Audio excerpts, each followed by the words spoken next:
Baik, Assalamualaikum warahmatullahi wabarakatuh. Selamat pagi, selamat siang, selamat malam, kapanpun kawan-kawan melihat video ini. Jadi kawan-kawan, hari ini kita akan belajar UKOM lagi, ya. Belajar UKOM lagi, yang mana belajar UKOM-nya kali ini dengan teman-teman dari kelompok 2.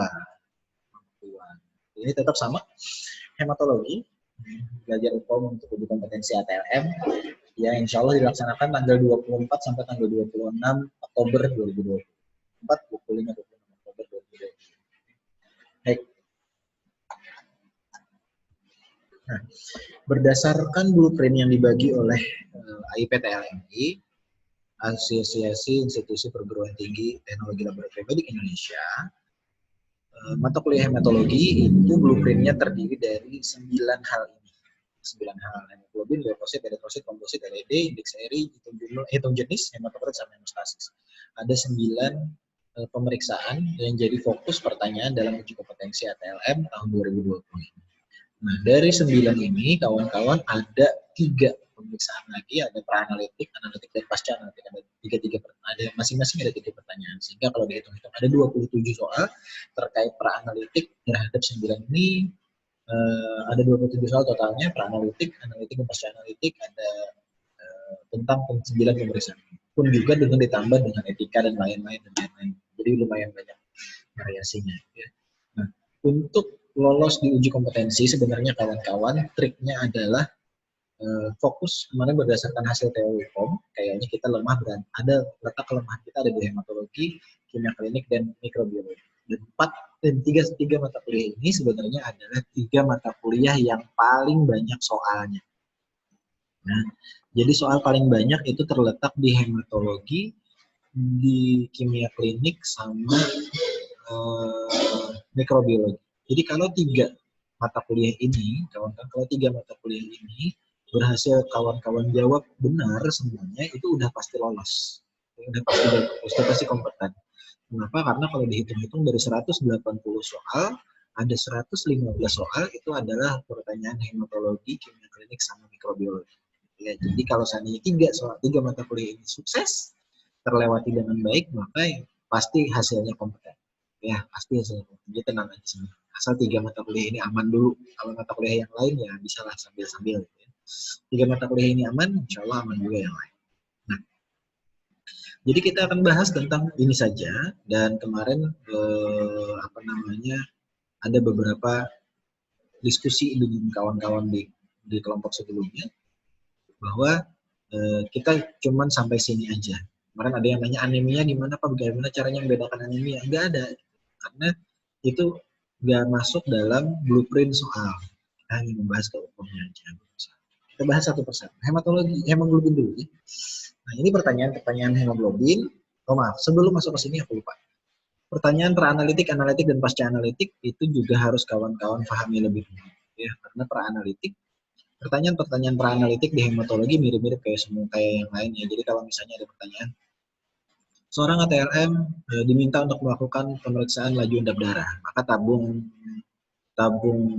antikoagulan yang digunakan adalah tabung dengan tutup warna apa? Misalnya lah. Nah, kira-kira pakai tabung warna apa tuh kalau misalnya mau pemeriksaan LED? Atau misalnya seorang ATLM diminta untuk melakukan pemeriksaan hematologi rutin, maka tabung yang digunakan adalah apa? Atau misalnya seorang ATLM diminta untuk melakukan pemeriksaan hematologi rutin, tapi sampel tertunda selama lebih dari 3 jam. Misalnya. Apa yang harus dilakukan? Kan itu semuanya adalah pertanyaan-pertanyaan pra-analitik yang harus kawan-kawan bisa jawab. Kawan-kawan bisa jawab dan jawab. Itu pertanyaan-pertanyaan pra-analitik. Kalau pasca biasanya letaknya di kesalahan penulisan dan lain-lain. Itu kayaknya sedikit pertanyaan. Dan ini kali ini banyak fokus di analitik yang kita bahas. Oke, masuk ke hemoglobinnya.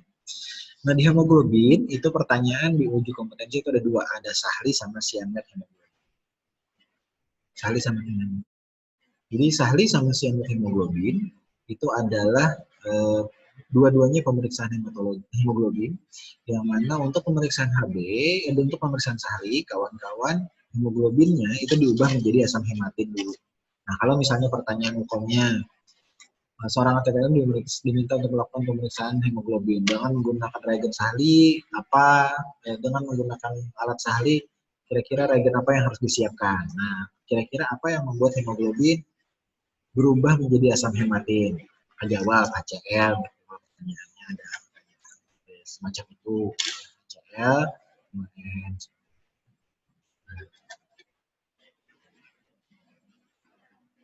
kalau misalnya itu adalah dengan Hb sehari.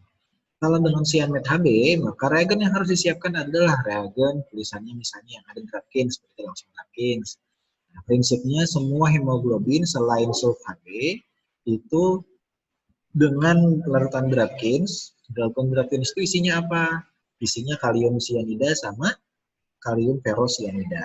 Ya, KCN sama KFUCN6. Nah, itu mengubah semua jenis hemoglobin berubah menjadi cyanide hemoglobin.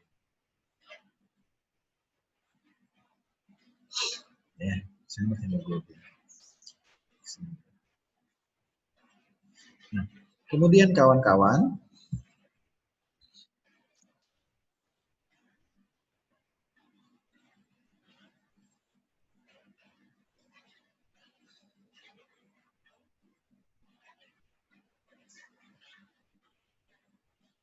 sebentar ya.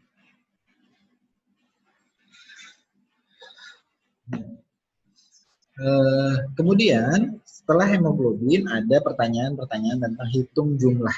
Nah, ini juga merupakan trik. Saya ingin membagikan trik menjawab soal-soal uji kompetensi terkait hitung jumlah. Baik itu hitung jumlah eritrosit, hitung jumlah leukosit, maupun hitung jumlah trombosit. 3 sel ini jika ada nanti pertanyaan-pertanyaan tentang hitung jumlah, maka kawan-kawan sebenarnya soal-soal terkait hitung jumlah biasanya dibikin mudah. Kenapa dibikin? Biasanya loh ya, nggak mesti. Biasanya dibikin mudah. Maksudnya mudah gimana? Maksudnya kan gini, aturannya dalam uji kompetensi sebenarnya nggak boleh bawa kalkulator. Kalkulator disediakan di komputer. Nah, tapi sejauh pengalaman saya, soal-soal UKOM-nya, soal-soal UKOM terkait berhitung, itu selalu genap. Maksudnya nggak pernah berkoma-koma. Nah, hitungannya nggak pernah sesulit itu. Maksudnya apa? Supaya mempermudah. Logikanya gini, logikanya dengan 180 soal, kawan-kawan harus menyelesaikan 180 soal selama 180 menit. Artinya satu soal hanya diberi jatah membaca, menghitung, menjawab hanya 1 menit. Logikanya gitu.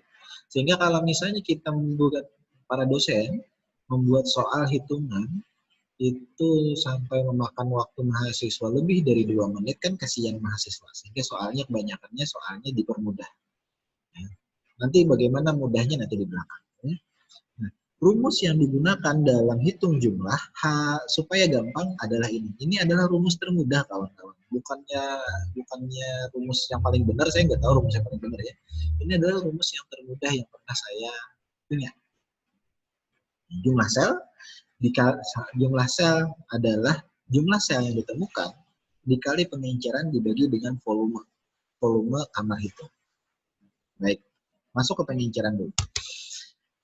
Pertanyaan-pertanyaan UKOM sekali lagi karena alasannya adalah untuk mempermudah, maka biasanya bentuk pengencerannya adalah sebagai berikut. Ya, bentuk pengencerannya adalah pengenceran yang biasanya yang baku 10 kali, 20 kali, 100 kali, atau 200 kali.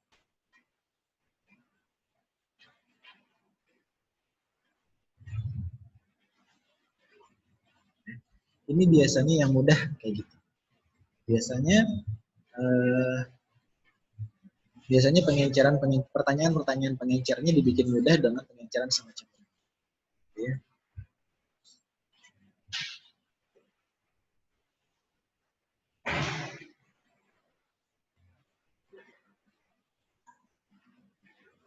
Jadi misalnya ada pertanyaan UKOM. Seorang ATLM melakukan pemeriksaan leukosit. Ya, leukosit. Dengan spesimen sebanyak 50 mikroliter dan larutan pengencernya adalah 950 mikroliter. Kemudian ditemukan sel sekian misalnya. Berapa jumlah selnya? Nah, berarti kan kawan-kawan harus tahu bahwa pengencerannya 20 kali. Pengencerannya nggak pernah dimodifikasi kayak soal-soal sering kita waktu ujian. Biasanya kan kalau soal-soal kita waktu ujian sering modifikasi tuh. Kadang mesti 20 kali, bisa 30, bisa 40, tapi kalau short form biasanya yang gampang.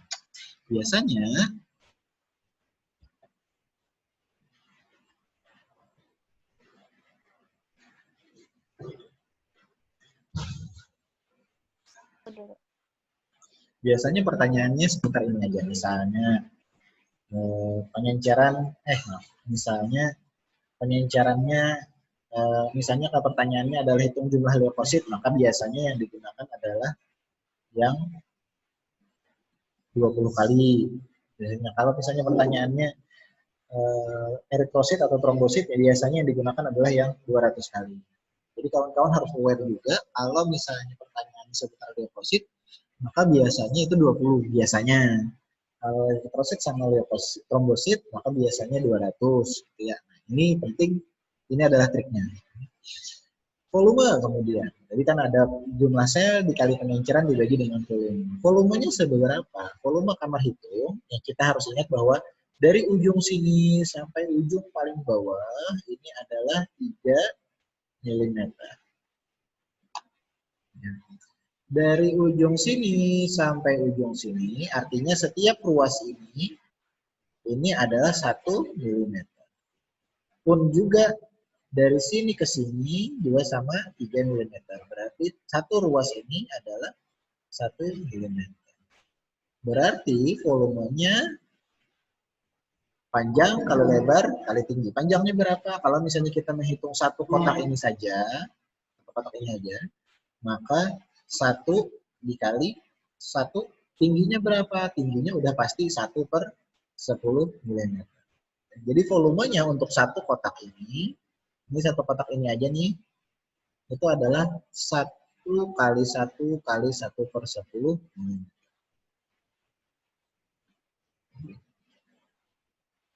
1 kali 1 kali 1 per 10 mm. Ini untuk volume. Jadi kalau misalnya leukosit misalnya menghitungnya 4 kotak ini, 1, 2, 1. Ini misalnya untuk leukosit kan di sini nih. Leukosit nih, ini leukosit nih. Nah, kalau misalnya dihitung di leukosit di sini 4 kotak ini, maka tinggal dikali 4. Ini kalau leukosit. Pertanyaan ini juga biasanya selalu menghitungnya 4 kotak. Jarang modifikasi pertanyaannya diperiksanya cuma 3 misalnya. Jarang, biasanya langsung 4. Kalau eritrosit atau trombosit, biasanya pertanyaannya menggunakan yang kotak kecil. Diperiksanya dalam 5 kotak kecil ini. Karena kita menghitungnya 5 bagian, dari 25, maka 1 dikali 1, salah ini. Kali 1 dikali 1 per 10. Karena kita menghitungnya cuma 5 bagian dari 25, maka 5 per 25. Atau 5 per 25 sama dengan berapa? 5 per 25 sama dengan 1 per 5. Sama lah. 5 per 25 dengan 1 per 5 sama ya? Gitu ya. Nah, ini adalah volume kamar hitung. Volume kamar hitung. Jarang pertanyaan UKM itu modifikasi. Jarang. Biasanya ini aja. Contoh, ini pertanyaannya contoh pertanyaan soal eritrosit atau trombos. Eritrosit kali ya, supaya gampang eritrosit. Nah, kawan-kawan harus aware juga. Pertanyaan-pertanyaan UKM itu banyak kata-kata yang tidak diperlukan. Karena pertanyaan UKM, kalau kemarin aku nguping di materinya Ibu Putri Kartika, di mikrobiologi kemarin, kalau pada salah aku nguping ujiannya Ibu Putri, cari kata kunci soal. Kata kunci soalnya apa? Nah, tapi mencari kata kunci soal itu ngalih. Cara supaya nyaman mencari kata kunci soal, hilangkan yang kada perlu. Contoh misalnya pertanyaannya ini, seorang ATLM, nah itu kan kalau dibuang tuh, seorang ATLM melakukan pemeriksaan eritrosit misalnya, itu kan sebenarnya kada penting. Yang penting adalah diketahui pengencerannya berapa, selnya berapa, kamar hitungnya berapa. Cuma 3 kan yang diperlukan. Yang lain tidak diperlukan, jadi kalau kita abaikan. Ya. Misalnya pengencernya 200 kali. Ini hendak periksa eritrosit misalnya.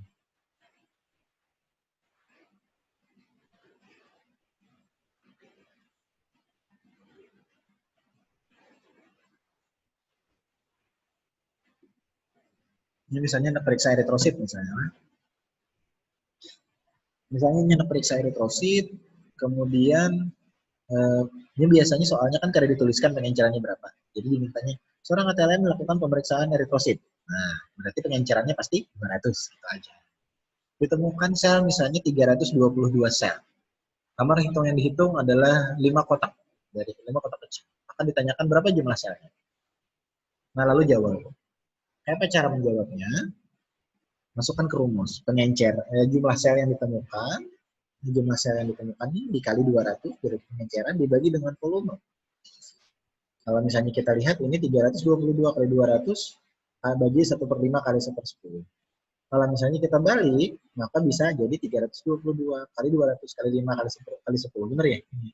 Nah, triknya adalah kalau misalnya pengencerannya 200 kali, kamar kotak hitungnya adalah 5. Kalau misalnya kawan-kawan kena membaca soalnya pengencerannya 200 nih, wah pengencerannya 200. Kamar kotaknya 5. Berarti cara menjawabnya gampang. Tinggal berapapun sel yang ditemukan ini dikali 10.000. 2 kali 5 kali 200 kali 5 kali 10 ini kan ketetapan ini konstantan. Ini kada bakal bisa berubah selama ininya kada berubah. Selama pengenceran dan kamar kotak hitungnya tetap 5, maka ini kada bakal berubah, yang berubah cuma ini. Yang berubah cuma jumlah sel. Jadi berapapun soalnya, berapapun sel yang ditemukan tinggal tambahin nolnya 4 biji. 322. Tambahin nolnya 4 biji. 1, 2, 3, 4. Dapatlah 3.220 sel per milimeter. Ini kalau pertanyaannya adalah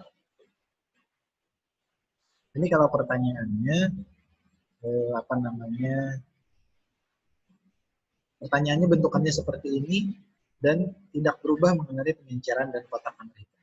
Ya. Kalau trombosit kalau leukosit kayak apa Pak? Leukosit kebetulan kada mau soalnya, biar aku contohkan di tempat lain.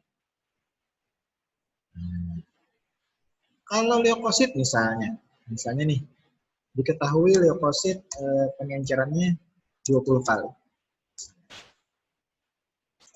Misalnya pengencerannya 20 kali nih, leukosit. Kemudian sel yang ditemukan misalnya ada, misalnya sel yang ditemukan 92 misalnya. Sel leukosit yang ditemukan 92. Kamar hitung yang dihitung ada 4.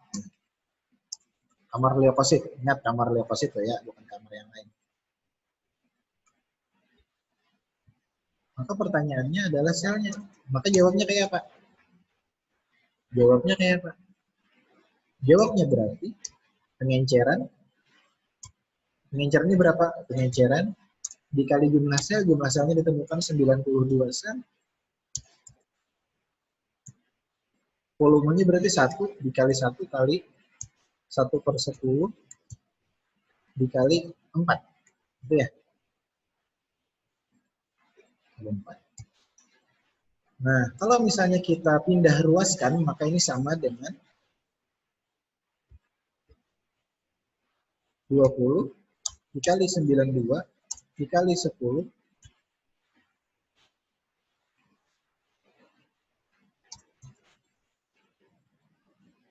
dibagi 4. Sama kan ini ya? Begini. Terus, karena ini perkalian, jadi kita gampang. 20 ini bisa kita bagi duluan pakai 4 dong. Ya. Bisa kita bagi duluan dong. Kok gini?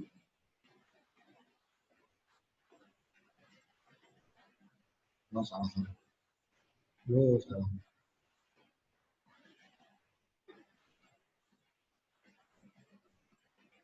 Salah. Kita ulang ya.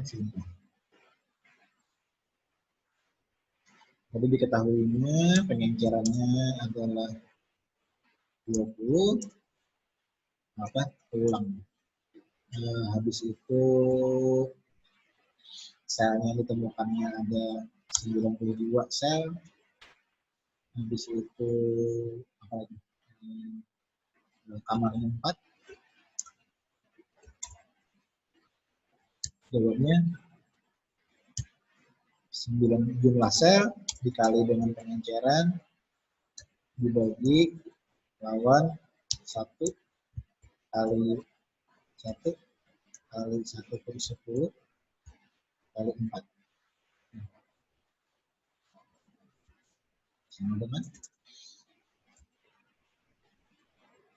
ini kan sama 92 kali 20 kali 10.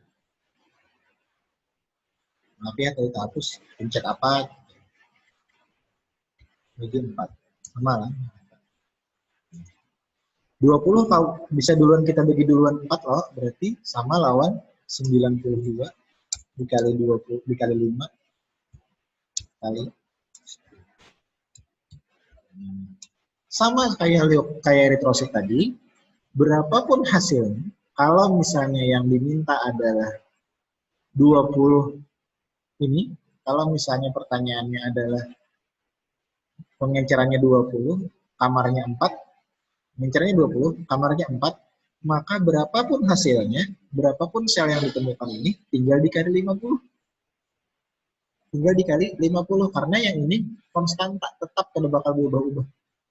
Gitulah. Kalau selama sel lawan ininya sama. Berarti 92 kali 5 berapa? 10, 400. 400 berapa? 400. 460. 460 tambah ini. Berarti kan ada 4.600 sel per milimeter. Nah, sebenarnya itu ya. Nah, jadi kalau leukosit, selama pertanyaannya pengencerannya 20 kali, kamarnya 4, berarti pasti tinggal dikali 50. Berapapun hasil hitung jumlah sel. Triknya itu, semudah itu ya. Semudah itu. Jadi sebelumnya kada perlu kalkulator pun bisa. Kalau pertanyaannya hitungannya semacam.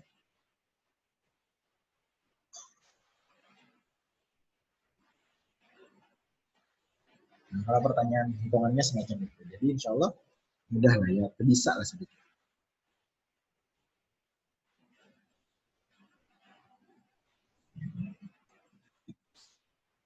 Baik, berikut.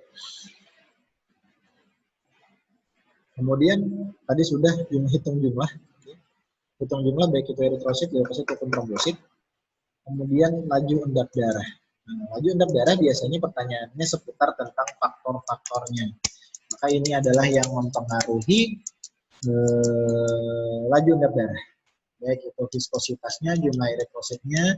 Maksudnya kayak apa? Viskositas, semakin besar viskositas darah, viskositas kekentalan darahnya, maka ini juga semakin lambat, semakin berbanding lurus, gitu. Semakin cepat, semakin lambat. Semakin cepat, semakin tinggi viskositasnya, maka semakin cepat dia mengendapnya darah. Jumlah eritrosit kada. Kalau semakin banyak jumlah eritrositnya, maka LED-nya bakal semakin lambat. Kemudian pembentukan Rulux juga. Semakin banyak Rulux terbentuk, maka semakin cepat juga pengendapan terjadi. Temperatur, suhu, semakin tinggi suhu. Ini contoh pertanyaannya kayak ini. Misalnya, seorang ATLM melakukan pemeriksaan laju endap darah, kemudian didiamkan selama 1 jam. Setelah 1 jam, saat ingin membaca hasil, ditemukan penampang pipet agak miring sekitar 20 derajat. Apa yang harus ATLM tersebut lakukan? Nah, itu kan pertanyaan contohnya kayak gitu. Contoh pertanyaannya semacam ini. Apa yang harus dilakukan? Jawab. Ya, faktor-faktor yang lain juga ada fibrinogen, ada rasio, ini kayaknya nggak masuk pertanyaan juga, abnormalitas kayaknya nggak masuk pertanyaan juga, teknik yang lebih banyak pertanyaan tentang laju. Rujukan, kawan-kawan juga harus ingat rujukannya berapa, gitu. Rujukannya nilai normalnya berapa, kawan-kawan harus ingat. Hematokrit juga sama kayak LED, pertanyaannya adalah seputar faktor-faktor biasanya. Faktor-faktor atau misalnya yang harus disiapkan. Misalnya, contoh misalnya, ini salah lagi cara kerjanya ya. Contoh misalnya pertanyaannya, seorang ATLM melakukan pemeriksaan hematokrit dengan menggunakan tabung mikrohematokrit di sentrifus dalam 15.000 rpm. Setelah dilakukan pemeriksaan, kemudian diketahui ternyata tabung sentrifus udah mengalami kerusakan sehingga RPM-nya cuma sampai 4.500 RPM misalnya. Apa yang harus ATLM tersebut lakukan? Misalnya kayak itu. Sebenarnya pertanyaannya semacam itu.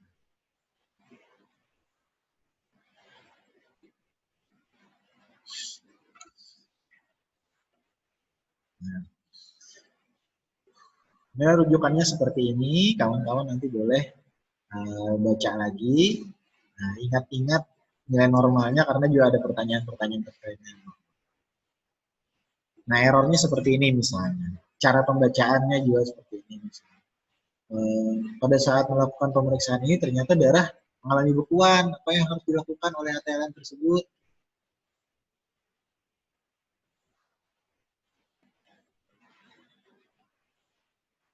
Misalnya kayak itu. Ini kesalahan-kesalahan. Kemudian erythrocyte index. Erythrocyte index ini adalah MCV, MCH sama MCHC. Ini kawan-kawan harus hafal rumusnya kalau ada pertanyaan-pertanyaan terkait ini. Hafal rumusnya, hafal nilai normalnya. Jadi misalnya nilai normal sekian, kalau misalnya lebih dari nilai normal maka tentu saja dia makrosit, kalau kurang dari nilai normal dia mikrosit. Kalau sama berarti normosit. Ini ada jembatan kelincinya. Jadi kalau misalnya kawan-kawan hendak menghafal rumusnya, ada jembatan kelincinya. Caranya kayak apa jembatan kelincinya? Gampil. Kita ingat dulu MCV nih, V nih ujungnya nih, V nih. MCV. Nah, MCV. Hematokrit ini kan nama lainnya PCV ya. Nama lainnya PCV. Nah, kalau misalnya ini V, berarti ingat PCV di atas. MCV adalah PCV. MCV, PCV, MCV, PCV. Gitu. Berarti PCV dibagi lawan jumlah eritrosit. Ya. Berarti kalau MCV berarti PCV dibagi jumlah eritrosit. Itu yang hafalnya kayak jumlah eri. Walaupun rumusnya ini aneh. Jumlah eri. Dikali lawan 10. 10 apa? Ini kan satuannya mikron pangkat 3 ya. Boleh bisa pakai pikogram biasanya, orang pikogram biasanya. Kali lawan 10. Gitu. Hafalnya semudah itu ya. Jadi jumlah eritrosit. Kalau MCV, PCV. MCV, PCV, MCV berarti PCV dibagi jumlah eri dikali 10 pikogram. Gitu. Nilai normalnya sekian. Itu tadi MCV. Kalau MCH, jembatan kelincinya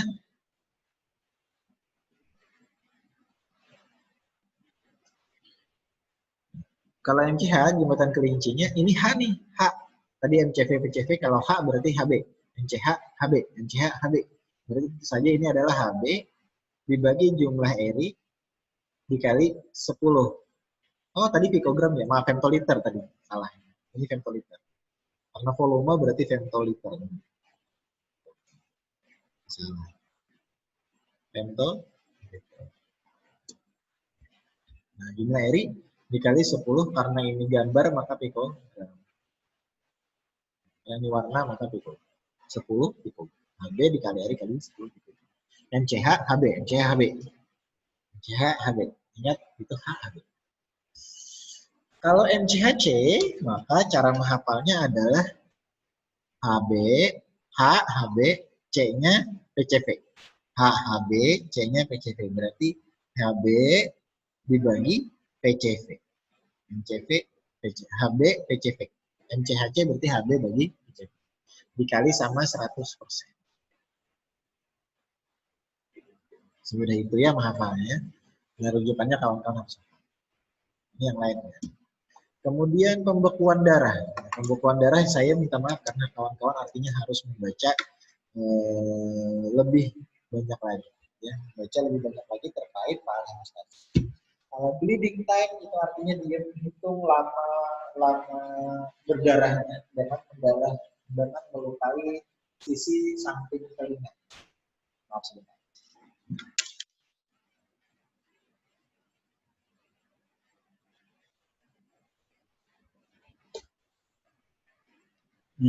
Dengan melukai sisi telinganya, cuping telinganya, atau dengan melukai follicle yang sengaja dilukai, yang sengaja ditusuk, sampai berapa lama pendarahan berakhir. Kalau clotting time, maka darah yang diambil dibekukan Ini dibekukan, ditunggu sampai berapa lama darahnya benar-benar water retraction, LR, PT, PTT, kawan-kawan harus banyak detail lagi karena itu tidak pernah kita lakukan di laboratorium kita sehingga kawan-kawan pasti bingung. Protrombin sama antiprotrombin kok apa namanya bingung gitu kan.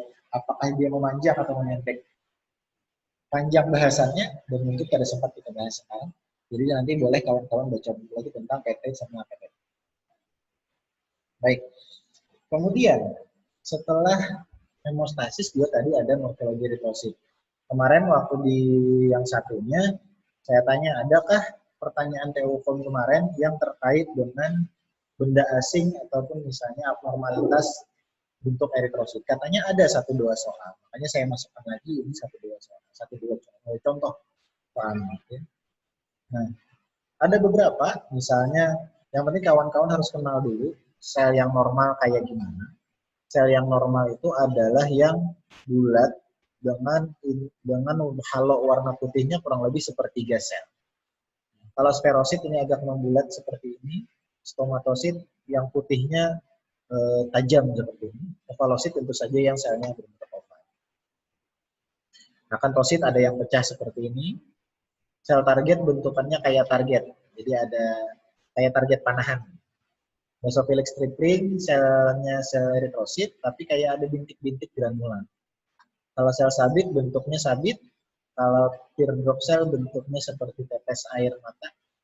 Gara-gara masalah Rulux, Rulux artinya ada sel eritrosit yang bergabung. Aglutinasi, bedanya aglutinasi sama Rulux apa? Kalau Rulux bentuk eritrositnya sudah berubah. Lihat bentuk Ruluxnya berubah. Kalau aglutinasi eritrositnya tetap bentuknya bulat-bulat tapi terkumpul. Bedanya aglutinasi sama Rulux. Akantosit sudah ini. Fragmentosit ada eritrosit yang pecah, eritrosit pecah contohnya yang ditunjukkan panah. Ini kalau serubur itu adalah sel eritrosit yang dindingnya berduri-duri. Inklusi ini di dalam sel ada bentukannya awal Jolly Bodies, tapi kayaknya soal itu nggak sampai sini deh, karena ini sudah masuk ke ranah SPPK ya. Tapi nggak apa-apa sih, nggak apa-apa asal tahu. Kemudian hitung jenis sel leukosit. Hitung jenis sel leukosit, kawan-kawan harus kenal sel yang dihitung apa. Nah, hitung jenis sel leukosit, maka kalau eosinofil, granulanya agak memerah. Granulanya merah nih. Jadi granulanya banyak, intinya belobus. Kalau intinya kada belobus, kayak bapaknya lain eosinofil berarti. Nah, eosinofil ini intinya ada lobusnya, terus kemudian dinding selnya bergranula. Dinding selnya bergranula, sehingga granulanya terwarnai warna merah. Granulanya terwarnai warna merah.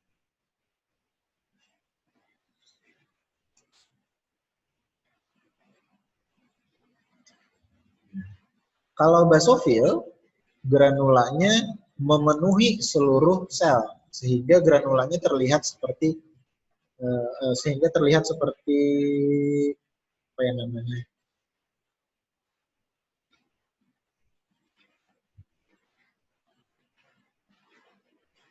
Terlihat kayak ada kelihatan tuh intinya, ada terlihat intinya. Ya. Nah ini neutrofil, bedanya neutrofil lawan eosinofil apa? Mirip-mirip loh, mirip-mirip. Bedanya granula eosinofil lebih besar sehingga warnanya kayak warna sitoplasmanya kelihatan merah. Sedangkan neutrofil granulanya tipis-tipis, halus-halus. Jadi warna merahnya kada setajam punya neutrofil. Nah, kalau bentukannya sudah ada benang filamen kayak ini, maka ini segmen. Kalau misalnya kada ada terbentuk, yang masih kayak ini, maka ini yang namanya neutrofil batang. Kalau ini segmen, ini batang. Monosit, ya, monosit sama limfosit terakhir. Monosit sama limfosit. Oke. Monosit ini kawan-kawan, bentukannya adalah biasanya kita menjelaskan pembedanya adalah kalau misalnya inti selnya kada sepenuh limfosit. Limfosit kan inti selnya penuh. Biasanya cara mudahnya kayak itu. Limfosit inti selnya penuh nih anak memenuhi sel.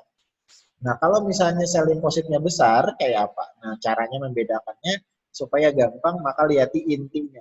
Kalau inti selnya mirip lawan eritrosit ganalnya, bundanya mirip sama eritrosit, maka ini kita sebut sebagai limfosit besar. Kalau misalnya inti selnya, ini kan inti selnya sama nih, ini disebut dengan limfosit baik itu besar maupun kecil. Kalau monosit tuh kayak apa? Kalau monosit umumnya biasanya inti selnya ini kada berbentuk bulat dan tidak memenuhi sel. Jadi bentukannya kada bulat. Nah, jadi itulah monosit sama limfosit. Jadi kawan-kawan harus hafal monosit sama limfosit. Kalau trombosit, trombosit, trombosit itu hitungannya ini adalah bintik-bintik yang kecil tadi. Ini adalah trombosit, kecil sekali.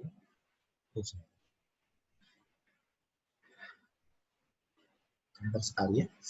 Nah, itulah kawan-kawan pemeriksaan-pemeriksaan yang terkait uji kompetensi dan trik-triknya, sedikit trik terkait menjawab soal hematologi. Sekali lagi kawan-kawan boleh fokus ke hematologi, kimia klinik, sama mikrobiologi karena 3 mata kuliah ini adalah mata kuliah dengan soal terbanyak. Kalau kawan-kawan bisa menjawab ke tiga-tiganya, maka tentu saja akan lebih memudahkan kawan-kawan dalam mendapat predikat kompeten di uji kompetensi. Nah, untuk bahan bacaan, saya bisa menyarankan kawan-kawan membeli buku ini. Beli ya, murah kok, murah. Karena apa? Karena buku ini adalah buku rujukan soal. Banyak soal kemarin, jawabannya ada di sini. Ya, walaupun ini buku sudah tua, tapi masih dipakai sebagai rujukan. Ya, jadi ini boleh pesan buat kawan-kawan. Ini kadang iklankan lah, cuman supaya nyaman membaca aja. Jadi kalau misalnya Dian Rakyat nonton ini, boleh ya, bayar ya nanti ya. Nah, ini boleh kawan-kawan dimanfaatkan biasanya baca-baca buku. Biasanya baca-baca karena banyak soal-soal hukum kemarin yang dari buku ini. Jadi kalau bahasa jadi bahan bacaan bisa tuh, boleh tuh. Bahan bacaan boleh. Atau bisa juga yang ini. Kalau ini murah, boleh kawan-kawan cek aja di e-commerce favorit kawan-kawan. Ini harga bukunya paling 20-30 ribu paling mahal. 20-30 ribu lah. Itu ya, semahal-mahalnya 30 ribu dengan ongkos kirim misalnya dari Jakarta ke Banjarmasin 50 ribu. Ya, nukar 2 misalnya kan 25 ribu sekung. Berarti cuman 50 ribu, 50 sampai 60 ribu. Kawan-kawan sudah punya buku ini. Ini buku banyak dijadikan rujukan soal. Jadi boleh kawan-kawan baca ini sebagai pegangan saja. Apakah dia pasti dari situ? Ya tentu saja tidak.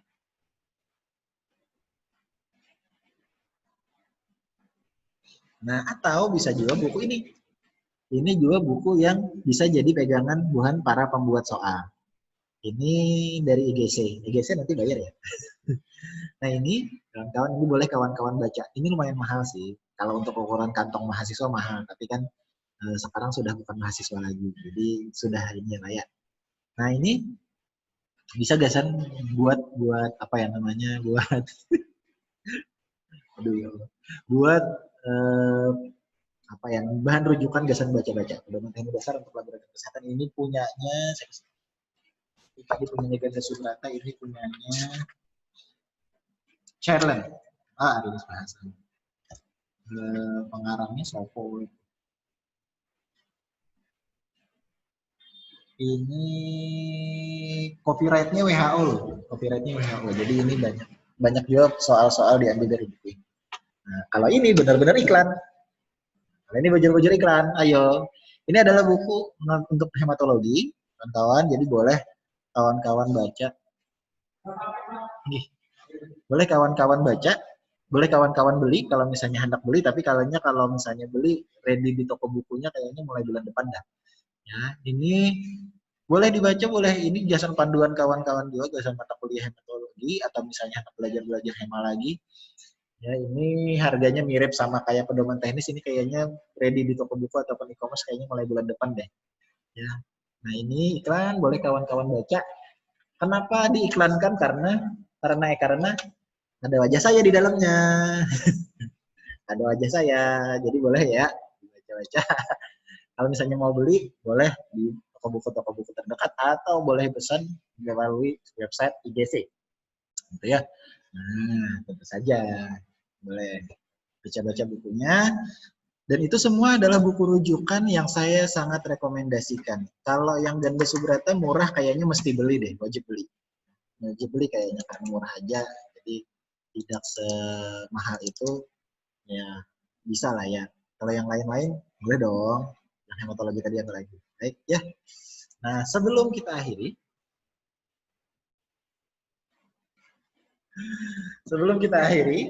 ada itu jadi mungkin hari ini. Terima kasih atas perhatian kawan-kawan. Apa namanya? Semoga sukses di uji kompetensinya. Terima kasih. Assalamualaikum warahmatullahi wabarakatuh.